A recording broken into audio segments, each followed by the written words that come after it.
শেখ আবদুল্লার সময়কালে জম্মু কাশ্মীরের পুলিশ যেভাবে স্লো পয়জন করে ভারত কেশরীকে মেরেছে, আমার আশঙ্কা যে অবিলম্বে যদি 2-3 সপ্তাহের মধ্যে কেউ ব্যবস্থা না নেয়, তাহলে চিন্ময় কৃষ্ণ প্রভু, যিনি আমরা সনাতনীরা বিভিন্নভাবে বিভক্ত ছিলাম, ব্রাহ্মণ, ক্ষত্রিয়, বৈশ্য, শূদ্র, কেউ বৈষ্ণব, কেউ আর্য সমাজ, কেউ রামকৃষ্ণ মিশন, কেউ ইস্কন, কেউ ভারত সেবাশ্রম, কেউ ঠাকুর অনুকূলচন্দ্র, কেউ বাবা লোকনাথ ব্রহ্মচারী। উনি যেটা করেছিলেন সব সনাতনীদের এক করেছিলেন। সনাতনীদের যত ভাগ ছিল সবাইকে ঐক্যবদ্ধ করেছিলেন। এটা ওদের কাছে খুব অ্যালার্মিং ছিল। তাই ওনাকে আটকে রেখে প্রায় 2 কোটি সনাতনী, তাদের উপর দমন পীড়ন, ধর্ম পরিবর্তন করতে বাধ্য করা, ভারতে চলে যেতে বাধ্য করা, এই কাজগুলো করে হিন্দুদের মুছে ফেলতে চায়। এ লড়াই বাঁচার লড়াই নয়, এ লড়াই বাংলাদেশ এবং এপারের পশ্চিমবঙ্গের হিন্দুদের অস্তিত্ব রক্ষার লড়াই।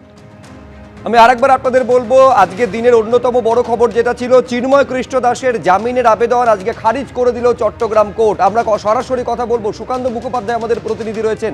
একটা বিষয় সুকান্ত, এই যে জামিনের আবেদন খারিজ হয়ে গেল, অপূর্ব ভট্টাচার্যের বক্তব্য আমরা শুনছিলাম, তারা হাইকোর্ট, বাংলাদেশের হাইকোর্টে যাওয়ার পরিকল্পনা ইত্যাদি তারা করছে। এটা তো গেল লিগ্যাল দিক, আইনি দিক। ইসকনের তরফ থেকে কি ভাবনা চিন্তা করা হচ্ছে, এরপর তাদের তরফ থেকে পদক্ষেপ কি হবে?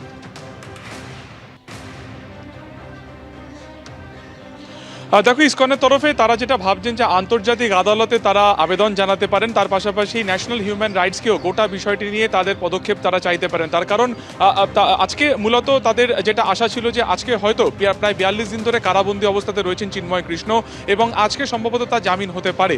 বা সওয়াল জবাব যেটা কিছুদিন আগে পর্যন্ত রবীন্দ্র ঘোষ, যিনি আইনজীবী, আজকে তিনি ছিলেন না, তিনি হাসপাতালে ভর্তি রয়েছেন কলকাতার, তিনি যখন এর আগে শুনানি এগিয়ে যাওয়ার জন্য গিয়েছিলেন তখন কার্যত তাকে হ্যাকেল করা হয়েছিল এবং একাধিক যুক্তি দেখে সেই শুনানি পিছিয়ে দেওয়া হয়েছিল।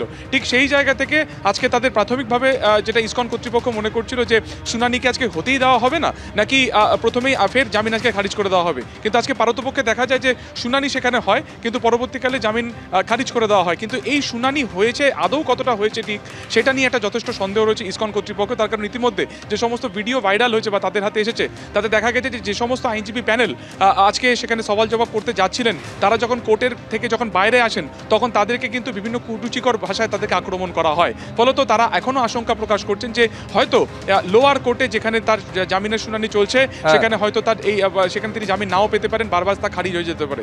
তাই ইসকন কর্তৃপক্ষের তরফে যেমন তারা আন্তর্জাতিক আদালতে শরণাপন্ন হতে চাইছেন, তার পাশাপাশি যে আইনজীবী প্যানেল চিন্ময় কৃষ্ণের হয়ে লড়ছে তাদের সাথে কনসাল্ট করে তারা যাতে দ্রুত বাংলাদেশের সুপ্রিম কোর্টে তারা বা হাইকোর্টে তারা যাতে যেতে পারে সেই ব্যাপারে তারা কিন্তু আইনি পরামর্শ নেওয়ার রাস্তায় হাঁটছে এই মুহূর্তে ইসকন কর্তৃপক্ষ। ধন্যবাদ সুকান্ত।